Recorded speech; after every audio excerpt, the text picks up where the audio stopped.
स्वागत है आपका आज के एपिसोड में। चलिए शुरुआत करते हैं पिछले अभ्यास प्रश्न से। गैलेंट्री मेडल किस लिए प्रदान किया जाता है? ए. साहसिक कार्यों के लिए, बी. उत्कृष्ट सेवा रिकॉर्ड के लिए, सी. प्रशासनिक कार्यों के लिए, डी. अपराधियों की पहचान के लिए। इस प्रश्न का सही उत्तर है विकल्प ए. साहसिक कार्यों के लिए। चलिए देखते हैं इसके विश्लेषण को। शौर्य वीरता पदक या गैलेंट्री मेडल, ये पदक असाधारण बहादुरी और साहस के कार्यों के लिए दिए जाते हैं, जिसमें जीवन और संपत्ति की रक्षा, अपराध रोकना या अपराधियों को गिरफ्तार करना शामिल है। यह पदक संबंधित अधिकारी के कर्तव्यों और जोखिमों को ध्यान में रखकर दिया जाता है। तो चलिए शुरुआत करते हैं आज के एपिसोड की पहले प्रश्न से। निम्नलिखित में से कौन सा कार्बन सीमा समायोजन तंत्र यानी CBAM का सर्वोत्तम वर्णन करता है? ए. यूरोपीय संघ में प्रवेश करने वाले कार्बन गहन वस्तुओं के उत्पादन के दौरान उत्सर्जित कार्बन का मूल्य निर्धारण करने के लिए यूरोपीय संघ की पहल। बी. यूरोपीय संघ द्वारा गैर यूरोपीय संघ देशों से आयातित सभी वस्तुओं पर उनके कार्बन उत्सर्जन की परवाह किए बिना टैरिफ लगाने के लिए शुरू किया गया एक तंत्र। सी. यूरोपीय संघ द्वारा गैर यूरोपीय संघ देशों पर कर लगाकर यूरोपीय संघ के भीतर औद्योगिक उत्पादन को बढ़ावा देने के लिए तैयार की गई व्यापार नीति। डी. नवीकरणीय ऊर्जा प्रौद्योगिकियों को अपनाने में विकासशील देशों को सहायता करने हेतु यूरोपीय संघ द्वारा वित्तीय सहायता कार्यक्रम। इस प्रश्न का सही उत्तर है विकल्प ए। चलिए देखते हैं इसके विश्लेषण को। कार्बन सीमा समायोजन तंत्र यानी CBAM यह EU का एक साधन है, जिसके माध्यम से EU में प्रवेश करने वाले कार्बन गहन वस्तुओं के उत्पादन के दौरान उत्सर्जित कार्बन पर उचित मूल्य निर्धारित किया जाता है तथा गैर EU देशों में स्वच्छ औद्योगिक उत्पादन को प्रोत्साहित किया जाता है। यह सुनिश्चित करता है कि आयात के लिए कार्बन मूल्य यूरोपीय संघ द्वारा उत्पादित वस्तुओं पर लागू कार्बन मूल्य से मेल खाता हो, जिससे निष्पक्ष प्रतिस्पर्धा बनी रहे। अतः विकल्प ए सही है। अगला प्रश्न है, अंतर्राष्ट्रीय मुद्रा कोष यानी IMF के संबंध में निम्नलिखित कथनों पर विचार कीजिए। 1. कोई भी देश, चाहे वह संयुक्त राष्ट्र का सदस्य हो या नहीं, IMF के अनुबंध शर्तों और बोर्ड ऑफ गवर्नर्स द्वारा निर्धारित शर्तों के अनुसार इसमें शामिल हो सकता है। 2. सदस्य देश अपनी संपत्ति और आर्थिक निष्पादन के आधार पर IMF में शामिल होने पर कोटा सदस्यता का योगदान करते हैं। उपर्युक्त कथनों में से कौन सा या कौन से सही है या सही है? ए केवल 1, बी केवल 2, सी 1 और 2 दोनों, डी न तो 1 और न ही 2। इस प्रश्न का सही उत्तर है विकल्प सी 1 और 2 दोनों। चलिए देखते हैं इसके विश्लेषण को। अंतर्राष्ट्रीय मुद्रा कोष यानी IMF, कोई भी देश, चाहे वह संयुक्त राष्ट्र का सदस्य हो या न हो, IMF के अनुबंध शर्तों और बोर्ड ऑफ गवर्नर्स द्वारा निर्धारित शर्तों के अनुसार IMF का सदस्य बन सकता है। अतः कथन 1 सही है। IMF में शामिल होने पर प्रत्येक सदस्य देश एक निश्चित राशि का योगदान देता है, जिसे कोटा सदस्य कहते हैं, जो देश की संपत्ति और आर्थिक निष्पादन पर आधारित होता है। अतः कथन 2 सही है। अगला प्रश्न है, निम्नलिखित में से कौन सी भारतीय संघवाद की विशेषता नहीं है? ए. संघ और राज्यों के बीच शक्तियों का विभाजन, बी. राज्यसभा में सभी राज्यों का समान प्रतिनिधित्व, सी. संघ और राज्यों के बीच विवादों का निपटारा करने के लिए स्वतंत्र न्यायपालिका, डी. लिखित संविधान। इस प्रश्न का सही उत्तर है विकल्प बी। चलिए देखते हैं इसके विश्लेषण को। संविधान में उल्लिखित भारत के संघवाद ने उल्लेखनीय लचीलेपन का प्रदर्शन किया है।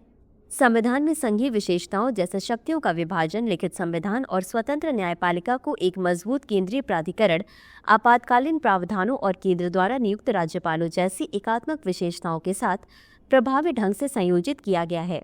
भारतीय संघवाद में राज्यों को राज्यसभा में समान प्रतिनिधित्व नहीं मिलता है। यह प्रतिनिधित्व राज्यों की संख्या के आधार पर होता है, जबकि अमेरिका जैसी व्यवस्था में सीनेट में प्रत्येक राज्य का समान प्रतिनिधित्व होता है। अतः विकल्प बी सही है। अगला प्रश्न है, निम्नलिखित कथनों पर विचार कीजिए। कथन 1, राष्ट्रीय हिमनद झील विस्फोट बाढ़ जोखिम न्यूनीकरण कार्यक्रम यानी NGRMP भारत सरकार द्वारा ग्लेशियर लेक आउटबर्स्ट फ्लड से उत्पन्न जोखिमों को दूर करने के लिए शुरू की गई एक पहल है। कथन 2, ग्राउंड ट्रूथिंग, रिमोट सेंसिंग या अन्य अप्रत्यक्ष तरीकों के माध्यम से एकत्र किए गए डेटा को साइट पर किए गए प्रत्यक्ष अवलोकनों के साथ तुलना करके मान्य और सत्यापित करने की प्रक्रिया है। उपर्युक्त कथनों के संबंध में निम्नलिखित में से कौन सा सही है? ए. कथन 1 और कथन 2 दोनों सही हैं और कथन 2 कथन 1 की सही व्याख्या है। बी. कथन 1 और कथन 2 दोनों सही हैं और कथन 2 कथन 1 की सही व्याख्या नहीं है। सी. कथन 1 सही है किंतु कथन 2 गलत है। डी. कथन 1 गलत है किंतु कथन 2 सही है। इस प्रश्न का सही उत्तर है विकल्प बी। चलिए देखते हैं इसके विश्लेषण को। राष्ट्रीय हिमनद झील विस्फोट बाढ़ जोखिम न्यूनीकरण कार्यक्रम यानी NGRMP। यह ग्लेशियर लेक आउटबर्स्ट फ्लड से उत्पन्न जोखिमों को दूर करने के लिए भारत सरकार द्वारा शुरू की गई एक पहल है, अतः कथनिक सही है। अभियान दल ग्लेशियर लेक की संरचनात्मक स्थिरता और संभावित उल्लंघन बिंदुओं का आकलन करते हैं, प्रासंगिक जल विज्ञान और भूवैज्ञानिक नमूने और डेटा एकत्र करते हैं, जल की गुणवत्ता और प्रवाह दरों को मापते हैं, जोखिम वाले क्षेत्रों की पहचान करते हैं और निचले इलाकों के समुदायों को जागरूक करते हैं। इसका उद्देश्य खतरों का आकलन करना, स्वचालित निगरानी और पूर्व चेतावनी प्रणालियां स्थापित करना तथा ग्लेशियर लेक आउटबर्स्ट फ्लड के जोखिम को कम करने के लिए लेक लोअरिंग के उपायों को लागू करना है। ग्राउंड ट्रूथिंग, रिमोट सेंसिंग या अन्य अप्रत्यक्ष तरीकों से एकत्र किए गए डेटा को साइट पर किए गए प्रत्यक्ष अवलोकनों के साथ तुलना करके मान्य और सत्यापित करने की प्रक्रिया है, अतः कथन 2 सही है। अतः विकल्प बी सही है क्योंकि कथन 1 और कथन 2 दोनों सही है तथा कथन 2 कथन 1 की सही व्याख्या नहीं है। अगला प्रश्न है, निम्नलिखित कथनों पर विचार कीजिए। 1. क्वाड में संयुक्त राज्य अमेरिका, ऑस्ट्रेलिया, जापान और भारत के बीच व्यापक सहयोग शामिल है। 2. ऑकस एक समझौता है जिसके तहत संयुक्त राज्य अमेरिका और यूनाइटेड किंगडम हिंद प्रशांत क्षेत्र में सुरक्षा बढ़ाने के लिए ऑस्ट्रेलिया को परमाणु पनडुब्बियां प्रदान करते हैं। उपर्युक्त कथनों में से कौन सा या कौन सी सही है या सही है? ए केवल 1, बी केवल 2, सी 1 और 2 दोनों, डी न तो 1 और न ही 2। इस प्रश्न का सही उत्तर है विकल्प सी 1 और 2 दोनों। चलिए देखते हैं इसके विश्लेषण को। क्वाड के माध्यम से अमेरिका ने ऑस्ट्रेलिया, जापान और भारत के साथ अपने व्यापक सहयोग को बढ़ाया है, जिससे क्षेत्रीय चुनौतियों की एक विस्तृत श्रृंखला का समाधान हुआ है, अतः कथन 1 सही है। ऑकस ऑस्ट्रेलिया को परमाणु पनडुब्बियों से लैस करने के लिए अमेरिका और ब्रिटेन के केंद्रित सहयोग को दर्शाता है, जिसका उद्देश्य इंडो पैसिफिक में संभावित संघर्षों को रोकना है, अतः कथन 2 सही है। अगला प्रश्न है, भारतीय प्रतिस्पर्धा आयोग के संबंध में निम्नलिखित कथनों पर विचार कीजिए। 1. यह एक वैधानिक निकाय है जो प्रतिस्पर्धा अधिनियम 2002 को लागू करने के लिए जिम्मेदार है। 2. यह एक बहुसदस्य निकाय है जिसमें एक अध्यक्ष और केंद्र सरकार द्वारा नियुक्त 6 सदस्य होते हैं। उपर्युक्त कथनों में से कौन सा या कौन से सही है या सही है? ए केवल 1, बी केवल 2, सी 1 और 2 दोनों, डी न तो 1 और न ही 2।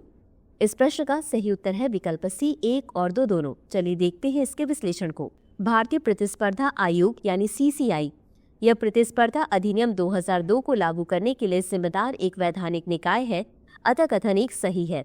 यह एक बहुसदस्य निकाय है जिसमें एक अध्यक्ष और केंद्र सरकार द्वारा नियुक्त 6 सदस्य होते हैं, अतः कथन 2 सही है। इसके सदस्य कानून, अर्थशास्त्र, व्यवसाय, प्रशासन और सार्वजनिक मामलों सहित विभिन्न क्षेत्रों से आते हैं।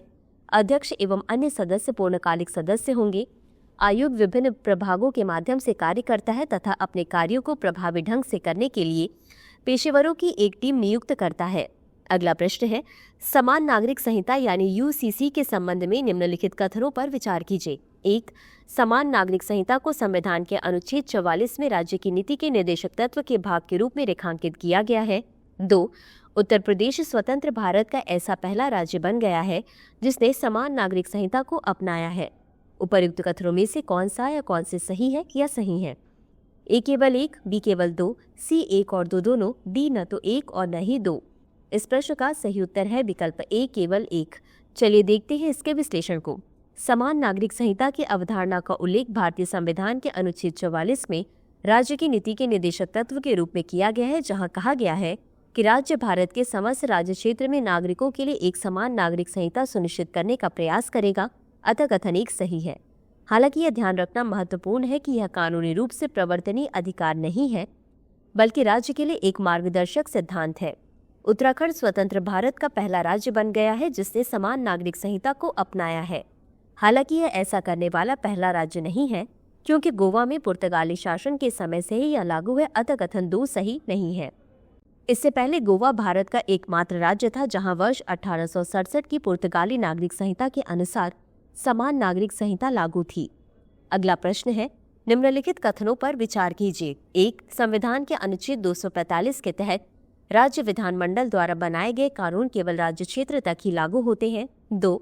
गोपनीयता के अधिकार को अनुच्छेद 21 के तहत जीवन एवं व्यक्तिगत स्वतंत्रता के अधिकार के एक आंतरिक भाग के रूप में और संविधान के भाग 3 द्वारा गारंटीकृत स्वतंत्रता के एक भाग के रूप में संरक्षित किया गया है।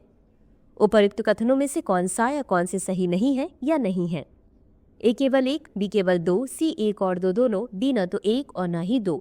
इस प्रश्न का सही उत्तर है विकल्प सी 1 और 2 दोनों। चलिए देखते हैं इसके विश्लेषण को। संविधान के अनुच्छेद 245 के तहत राज्य विधानमंडल द्वारा बनाए गए कानून केवल राज्य क्षेत्र तक ही लागू होते हैं, अतः कथन 1 सही है। निजता के अधिकार को अनुच्छेद 21 के तहत जीवन एवं व्यक्तिगत स्वतंत्रता के अधिकार के आंतरिक भाग के रूप में एवं संविधान के भाग 3 द्वारा गारंटीकृत स्वतंत्रता के एक भाग के रूप में संरक्षित किया गया है, अतः कथन 2 सही है। अगला प्रश्न है, वार्षिक शिक्षा स्थिति रिपोर्ट यानी असर 2024 निम्नलिखित में से किसके द्वारा जारी की जाती है? ए प्रथम फाउंडेशन, बी नीति आयोग, सी राष्ट्रीय सांख्यिकी कार्यालय, डी शिक्षा मंत्रालय। इस प्रश्न का सही उत्तर है विकल्प ए प्रथम फाउंडेशन। चलिए देखते हैं इसके विश्लेषण को। वार्षिक शिक्षा स्थिति रिपोर्ट असर 2024। कोविड-19 महामारी के दौरान अधिगम में बाधा के कारण लंबे समय तक गिरावट के बाद अब स्कूली छात्रों के बीच बुनियादी साक्षरता और संख्यात्मक मूल्यांकन में बहुत थोड़ा सुधार हुआ है। यह गैर सरकारी संगठन प्रथम फाउंडेशन द्वारा जारी 14वीं वार्षिक शिक्षा स्थिति रिपोर्ट का मुख्य निष्कर्ष है। असर एक वार्षिक नागरिक नेतृत्व वाला घरेलू सर्वेक्षण है जिसका उद्देश्य भारत के ग्रामीण क्षेत्रों के बच्चों का स्कूल में नामांकन और उनके अधिगम का मूल्यांकन करना है। वर्ष 2005 से प्रत्येक वर्ष भारत के सभी ग्रामीण जिलों में असर का आयोजन किया जाता है। यह भारत में नागरिकों द्वारा किया जाने वाला सबसे बड़ा सर्वेक्षण है। असर सर्वेक्षणों ने राष्ट्रीय, राज्य और जिला स्तर पर 3 से 16 वर्षीय आयु वर्ग के बच्चों की नामांकन स्थिति और 5 से 16 वर्षीय आयु वर्ग के बच्चों के बुनियादी पढ़ने और अंकगणित के स्तर पर डेटा प्रदान किया है, अतः विकल्प ए सही है। तो चलिए अंत में देखते हैं आज के अभ्यास प्रश्न को। निम्नलिखित कथनों पर विचार कीजिए। कथन 1, राजकोषीय समेकन से तात्पर्य दीर्घकालिक आर्थिक स्थिरता सुनिश्चित करने के लिए सरकारी वित्त के विवेकपूर्ण प्रबंधन से है। कथन 2, राजकोषीय समेकन में सरकारी राजस्व, कर और गैर कर प्राप्तियां को व्यय के साथ संतुलित किए जाने पर ध्यान केंद्रित किया जाता है। उपर्युक्त कथनों के संबंध में निम्नलिखित में से कौन सा सही है? ए कथन 1 और कथन 2 दोनों सही है और कथन 2 कथन 1 की सही व्याख्या है। बी कथन 1 और कथन 2 दोनों सही हैं और कथन 2 कथन 1 की सही व्याख्या नहीं है। सी कथन 1 सही है लेकिन कथन 2 गलत है। डी कथन 1 गलत है लेकिन कथन 2 सही है।